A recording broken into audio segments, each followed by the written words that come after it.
Morning. Thanks, everyone, for the invitation to speak here this morning. This is a great privilege for me, something I love to do. I especially want to thank RCC for hosting the event and President Isak for inviting me. President Isak, he's a great leader for RCC. He's a great leader in the community of Riverside. Under his leadership, RCC has been a great partner for the University of California, Riverside. We're doing some great things together. I'll just tell you, all of those of you from RCC or from any of the other community colleges, we'd love to see you over at Riverside in a year or two. So I hope you'll look that way. But most importantly, Dr. Isak is a colleague and a friend, and I value his experience and his advice and his collaborativeness very, very much. So let me begin by echoing something that he said, which is how happy it makes me and hopeful it makes me to see everybody out here on Saturday morning. There's a lot of things, and we can talk about, I assume you'll talk about a lot of them today, a lot of things to be pessimistic about in the world these days.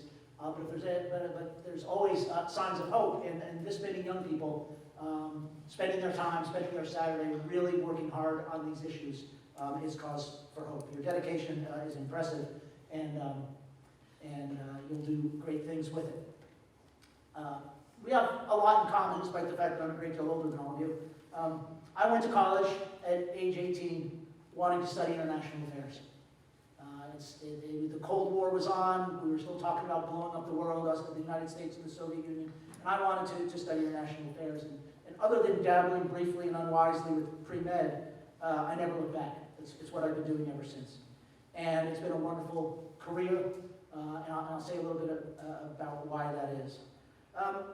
But I want to relate to a conversation I had in graduate school, and this goes back a long time to the late 1980s, when the Cold War was still on. I was studying U.S.-Soviet arms control, but I had a course in development, particularly underdevelopment in Africa and Asia.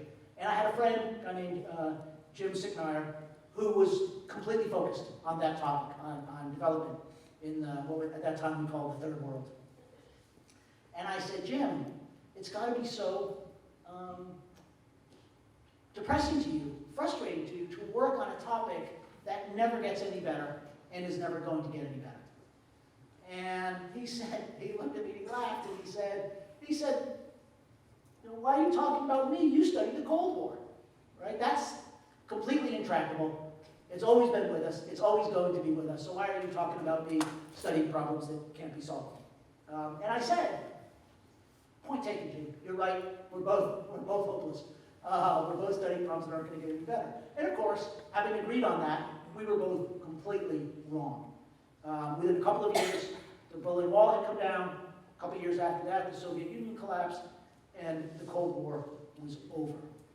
And the international system had changed in ways that a few years previously were completely unimaginable. Completely unimaginable. And so the lesson, or the point there is, even when things look really bad, sometimes good things happen. And one of the things that's amazing about studying international politics is how quickly it changes. It's constantly, not just in flux, but I now know, at my age, that there will be a few major transformations of international politics in your lifetime yet to come. We thought that the end of the Cold War was a once-in-a-lifetime, epic-changing event. But barely 10 years later, we had the 9/11 attacks, and everything changed completely again. It's a rapidly changing field. I always joke with my friends in the natural sciences. Dr. Isak is a chemist. He can take out the same yellow notes that he's had for the last 30 years because hydrogen bombs don't change very much. But international politics does. Which makes it a real challenge, and that's really what I want to get to. Big changes happen fast in international politics, and that's very exciting, but it also makes it a challenging subject to study. And I bring it up this morning because we're in an era or in a period of time, in which most of what we're hearing about sounds pretty negative. It sounds like change is only for the worse. Intolerance is spreading, authoritarianism is spreading, commitment to combating climate change is ebbing. The belief that the nations of the world can get together and pursue peace, pursue common interests, pursue better lives for their citizens is also ebbing. We just made reference to the fact that there's a threat to cut funding to the United Nations. Well, again, 30 years ago, or 30 plus years ago, when I was an undergraduate, the United States had a president, had a government that did cut funding to the United Nations. And that wasn't good, but it happened. Maybe it happened again. Everybody survived, and things changed. That's not to be too optimistic. On the contrary, I think what's so important about what you're all doing here today is the fact that change happens because people work at it.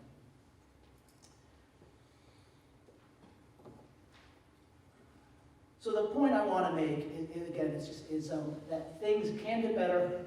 They may get better. They can also get worse, but they will get better when people are idealistic enough to not pay too much attention to their realistic colleagues. The realists like myself and my colleague back in the 80s thinking that the Cold War could never end or that we could never do anything about global poverty. The people who in the face of that say, yeah, but I'm going to keep trying anyhow. And that's all of you, of course. And I could go on, but I'll just say in terms of poverty, there's still a lot of poverty around the world, but in the past 20 years, hundreds of millions of people have been lifted out of poverty.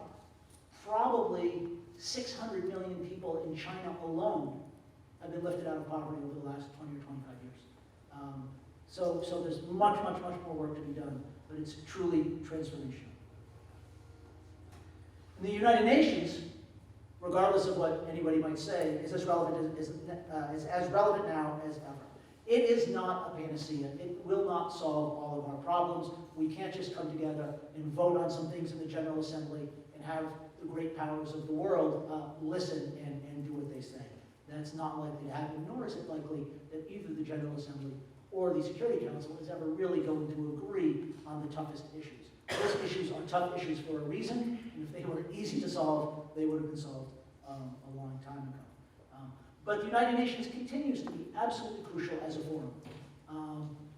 As a forum, to a place where people meet and have those arguments and exchange those ideas and get angry with one another. It's a much better place to do it in the halls of the United Nations in New York than somewhere on a battlefield. It's also a place where, in many important ways, the global community does express its ideas. Resolutions do pass. There's a remarkable resolution that passed the Security Council a couple of weeks ago that had really very far-reaching effects. Things do happen, and when the United Nations General Assembly or the Security Council passes one of these resolutions, it has immense moral weight in the world, even if people don't necessarily do what they say they should do. That is to say, it sets a standard, it changes the debate, and it's incredibly important. And the point I always make to my students about the United Nations is, to anybody who wants to argue that it's irrelevant, is I always say, if the United Nations did not exist, we would have to invent it. We would have to find a place for these conversations to happen, to slog through these difficulties. But back to my main theme about changes in international politics. There's something new happening all of the time, and one of the questions that we struggle with is how do you keep up? And in fact, that's what I was asked to speak about today, so I'll get to that point directly now. How do you keep up in an era in which change is happening rapidly, sorting out true information from false information, opinions that are reasoned and valid and thoughtful from stuff that's just people arguing for the sake of arguing? How do you do that? And I don't necessarily have all the answers, but I'm going to give you some advice. The paradox we have now, and this has been, from the time I started studying international politics at your age, the biggest change has been then we had way too little information. Finding out what was going on in Africa or parts of Asia or the Soviet Union in particular, which was a closed society, was really hard. At the same time, while we had very little information, the information that we had a high degree of confidence in. And now it's flipped exactly the other way around, and that's the paradox, is now we have immense amounts of information. I can do more research on Ukraine sitting at my desk over at UCR in an hour than 25 or 30 years ago I could do in a month in some archive in Ukraine, because the stuff is all there and I can search it electronically and so on. But while we've got all that information, figuring out how to sort through it, sorting out what's good from what's bad is exceedingly difficult. So what do you do about that? Well, the first thing I would say is you get out what you put in. If you're getting your news from social media, the easy way, right? You pick up your phone and you see what's in your Twitter feed or your Facebook or whatever other application you're using. You're not going to be very well informed. And in fact, you're probably going to be misinformed, which is worse than not well informed. In part, you're going to be poorly informed because the quality of the news there is so awful. Those sources focus on simplicity. And the really hard international problems are almost never simple. So the first thing I would say is when someone tells you there's a simple explanation to one of these global problems or a simple solution to it, I would be pretty skeptical right out of the gate. The bigger problem with social media, and I'm obviously not the first one to tell you this, is that if you get your news from social media, you're almost certainly falling into the trap that we're all inclined to fall into anyhow, which is to get more views that agree with what we already think than the views that disagree with us. And if there's a single point I could make to you, it's you don't learn from people that you agree with. You learn from people that you disagree with. And however you find those people that you disagree with who are willing to have a serious conversation, or to read people that you disagree with who are intelligent, that's what you learn. That's where you gain perspective on the world. When we get more and more views that reinforce what we already believe, we actually don't get smarter, we get dumber.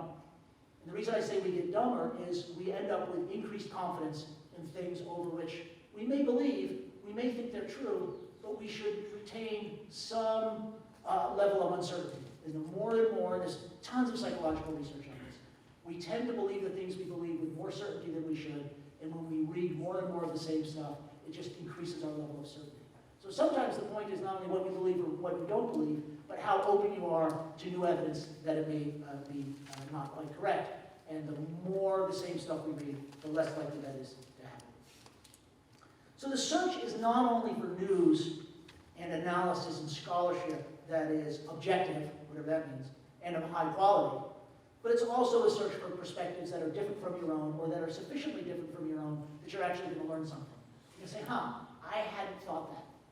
That's a really important point, and I hadn't thought of that before. That's ultimately, if you walk away from reading some news article or some analysis and think, oh, that's a good point that I hadn't thought before, well, now you've learned something. And it doesn't mean that you have to throw out everything you knew before, but now you're probably a wiser person than you were at the beginning. So the other thing I'll say is not only in terms of the time and where you get your news from, but what you pay for it has a big impact on how good it is. Unfortunately, you get what you pay for. The best news sources have a price tag. Well, why is that? It's because if you're not paying for your news, then you're not actually the customer, right? You're the product. And what I mean by that is your eyeballs, your attention is being sold to advertisers, and that's how those news sources are being paid for. And so you're something that's being sold to the advertisers, which means people will put the stories out there that they know you will click on, which means you'll get a lot of stuff about the addictions of major movie stars, the latest rants by our favorite athletes, and so on, but you might not hear about some really important stuff going on in some far-off part of the world that nowadays is not so far off at all.